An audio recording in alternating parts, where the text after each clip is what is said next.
संसार में सुखी रहने का सूत्र है कि संसार की वस्तुओं से मोह ना करो। हैं? ऐसे समझो, हम लोग सुबह सुबह चाय पीते हैं, अखबार पढ़ते हैं, अखबार पढ़ते पढ़ते पढ़ते हैं 30 मर गए और कहते हैं बिस्कुट लाओ। अब बताओ 30 मर गए, तुम बिस्कुट मंगा लो।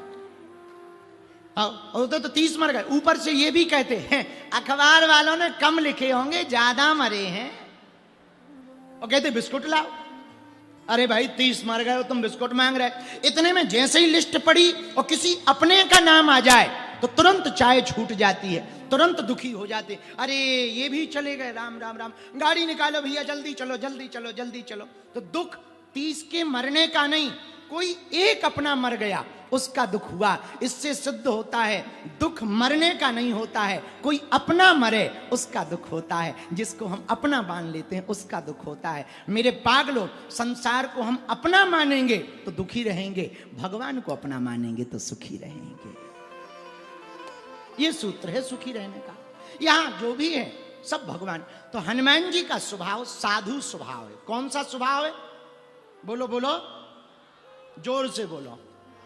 अच्छा, साधु स्वभाव, संत ऐसा चाहिए जैसे सूप सुहाय, सार सार को गहिले वे थोथा दे उड़ाए। संत कैसा होता? संत सार को रख लेता, कचरा को उड़ा देता। अच्छा, संत होता है चलनी की तरह। किसकी तरह? बोलो, चलनी की तरह।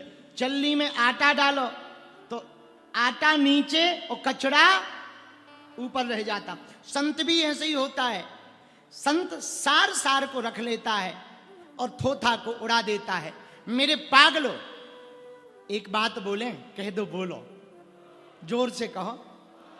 तुम संसार सागर में जीवन जीना तो सूपा की तरह जीवन जीना। जैसे सूपा में धान फटकते तो वो कचरा को फेंक देती, सार को रख लेती, वैसे ही तुम संसार में रहना, भगवान के नाम रूपी सार को रख लेना और संसार रूपी थोथा को उड़ा देना। सूपा से सीख लेना। हमसे कई लोग कहते कथा क्यों सुननी है, इतनी कथाएं हो रही, फलाने महाराज जी भी कर रहे, वो भी कर रहे, अब आप भी कर रहे, अब 5 दिन तक कोरबा में क्यों कथा सुने? अरे पगला, ठटरी के बरे न कटा, तुम कह रहे कथा क्यों सुने? अरे भैया, समुद्र की एक आदत है, समुद्र में कुछ भी डालो वो वापस लौट आता है। हाँ जी या ना जी? कितना भी कचरा फेंक दो वो लहरों के माध्यम से कहां आ जाता है? किनारे पर आ जाता है। समुद्र की जैसी आदत है वैसे ही हमारे परमात्मा की भी आदत है। जो परमात्मा को सौंपोगे वो तुमको भी वापस ही कर देगा। कथा में बैठने का मंतव्य है कि हमने प्रभु को समय दिया तो हमने भगवान को समय दिया, भगवान हमें भी समय दें। एक बात और बोले, यहां पर नौकरी करने वाले कितने लोग बैठे? जरा हाथ उठाओ। जो कैसी भी प्राइवेट भी नौकरी करते हो, सरकारी करते हो, दोनों लोग हाथ उठाओ। जो भी करते हो, ठीक है, हाथ नीचे करो।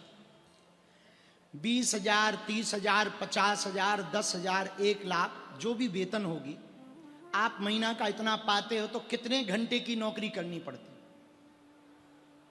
8 घंटे की करनी पड़ती ना। ध्यान से सुनना, कितने घंटे की ड्यूटी करनी पड़ती? 8।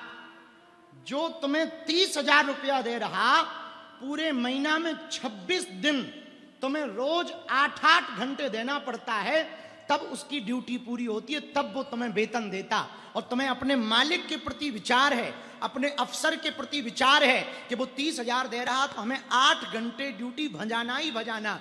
कभी एक विचार और करना, जिसने तुम्हें जीवन दिया उसकी कितनी ड्यूटी भजा रहे हो? उसके लिए कितना समय है तुम्हारे पास? जिसने जन्म दिया, जिसने जीवन दिया, उसकी कितनी ड्यूटी भजा रहे, ये कभी विचार करना। ये तुम्हारी समझ में आ जाएगा ना, उसी दिन दुनिया में तुमसे बड़ा आध्यात्मिक कोई व्यक्ति नहीं हो सकता कि 20,000 की नौकरी करके हम 8 घंटे जब संसार के व्यक्ति को दे सकते हैं, तो जिसने इतना बड़ा जीवन दिया 2-3 घंटे उस परमात्मा को भी तो दे सकते हैं। उसकी भी तो ड्यूटी भजा सकते हैं। तो मेरे पागलो, हनुमान जी साधु हैं। क्या है? साधु नहीं, परम साधु है हनुमान जी। हनुमान जी जैसा कोई साधु हो ही नहीं सकता। क्यों? गोस्वामी जी ने लिखा, साधु संते के तुम रखवारे, साधु संत के गाइए, रखवारे, रखवारे,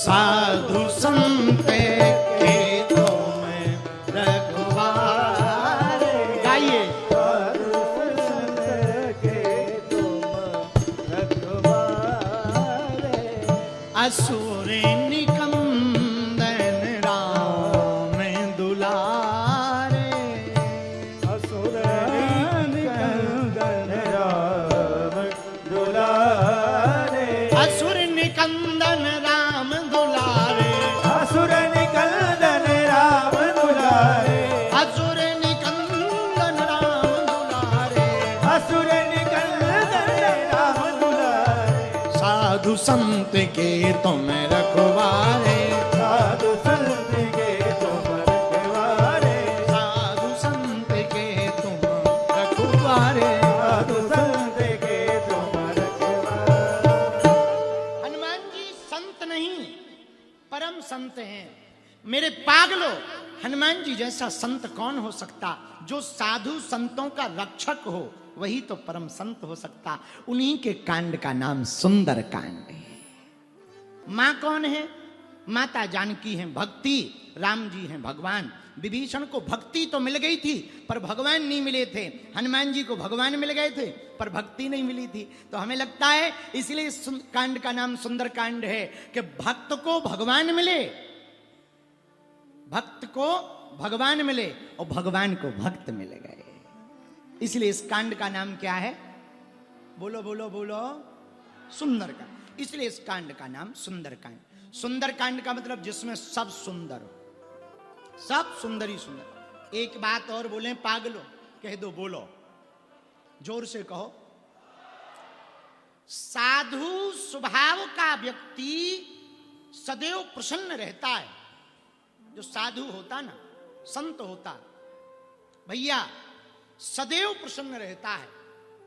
जो बाहर से कुछ और अंदर से कुछ और रहता ना, बहुत परेशान रहता है, बहुत परेशान रहता।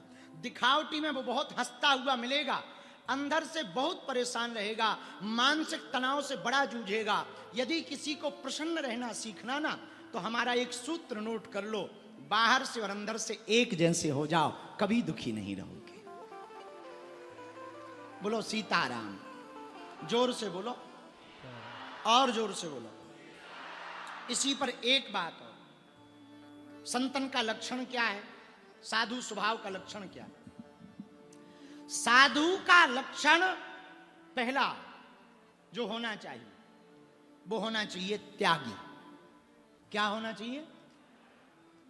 मोह नहीं होना चाहिए। जैसे हमारा एक अंग्रेजी का स्लोगन है, आओ तो वेलकम, न आओ तो भीड़ कम। हाँ, ये जीवन में बहुत बढ़िया वाला उपाय है। मिल जाए तो धन्यवाद, ना मिले तो डबल धन्यवाद। हाँ, ब्याह हो जाए तो समझना ठीक है, और नहीं हो बलाए बच गई। हाँ, मकान खुद का हो जाए तो बहुत बढ़िया, नहीं तो हर महीने में मकान बदलेंगे किराए का। एक ले लोगे तो उसी में रहना पड़ेगा, पर किराए बारे में बदलने का ऑप्शन है। हाँ, मिल जाए तो भला, ना मिले तो और भला। हर परिस्थिति में जिससे प्रसन्नता आ जाए, हमारी नजर में वही साधु है। हर परिस्थिति में जो मुस्कुराए वो साधु है, ऐसे समझो। कई लोग ना साधु की तुलना अपने जैसी करने लगते। एक ट्रेन में, रेलगाड़ी में पुराने जमाने में एक महात्मा जा रहे थे, फर्स्ट क्लास की सीट पे बैठे, एसी डब्बा में, बैग लिए, बढ़िया कुर्ता पहने, घड़ी पहने। सामने एक सेठ बैठे थे, अमीर आदमी, रहे होंगे कोरबा के, वो बैठे। उनने महात्मा को देखा और खुद को देखा, तो महात्मा को देख करके कहने लगे, लो बताओ, बाबा भी चलने लगे फर्स्ट क्लास में। अब इनमें और हम में क्या अंतर? फर्स्ट क्लास, इनके पास भी सामान है, हमारे पास भी सामान है, ये भी घड़ी पहने, हम भी घड़ी पहने। अब इससे अब कपड़ों ही का ही अंतर है, हमारे कपड़े ऐसे, इनके लाल है, हम में और बाबा में क्या अंतर? महात्मा कुछ ना बोले। महात्मा यही बोले, नहीं सही कहा आपने, क्या अंतर है, ये तो हमें भी आज पता चला। महात्मा तो ले रहे थे मजा। इतने में रेलगाड़ी रुकी, ट्रेन स्टेशन पे। महात्मा बोले, सेठ जी यदि बुरा ना मानो चलो चाय पी ले। बोले चलो। तो जैसे ही गए, चाय पीने लगे, तो वो महात्मा को ज्ञान देने लगे। अब देखो बाबा, आप बुरा ना मानना, हमने कह तो दिया। महात्मा बोले, अरे आपने तो हमारी आंखें खोल दी, आज पता लगा हम में और तुम में अंतर क्या है। अंतर ही क्या है, कपड़ों का ही तो अंतर है। इतना कहते ही रेलगाड़ी की सीटी बजी। सेठ जी बोले, चलो महाराज चलो, गाड़ी चलने लगी। महात्मा बोले, चली जाने दो, स्टेशन है, गाड़ी तो आती जाती रहती, ये जाएगी तो दूसरी आएगी। अरे सेठ जी बोले, महाराज ऐसे कैसे दूसरी आएगी, सामान है सामान। महात्मा बोले, सामान तो हमारा भी है, हम में तुम में अंतर क्या है, बैठो बैठो। हाथ पकड़ लिया। अब सेठ फड़फड़ाए, अरे महाराज छोड़ दो। महात्मा बोले, छोड़ेंगे बाद में, हम में तुम में अंतर क्या है, पहले ये बताओ। ट्रेन जाने लगी, चलने लगी, ये खूब हाथ हटाए, अरे महाराज छोड़ दो, सामान है हमारा। महात्मा बोले, हमारा भी है। सामान कब किसका रहा, कल तक ये किसी और का था, परसों किसी और का हो जाएगा, चला जाने दो, भगवान हमें दूसरा देगा। अब सेठ जी फड़फड़ा गए। तब महात्मा बोले, चलो छोड़ तो देंगे, जाते जाते एक बात बताओ, हम में और तुम में अंतर क्या है। कोरबा का सेठ बोला, महाराज एक अंतर है हम में और तुम में। बोले क्या? बोले हम, आप छोड़ सकते हो पकड़ करके, हम छोड़ नहीं सकते हैं, यही साधु में और संसारी में अंतर है। बाद में महात्मा पूछने लगे, कहां जा रहे? बोले कोरबा जा रहे। बोले चले जाओ, अच्छा है, भला है। तो महात्मा कौन? जो त्यागी, जिसके अंदर त्याग जागृत हो,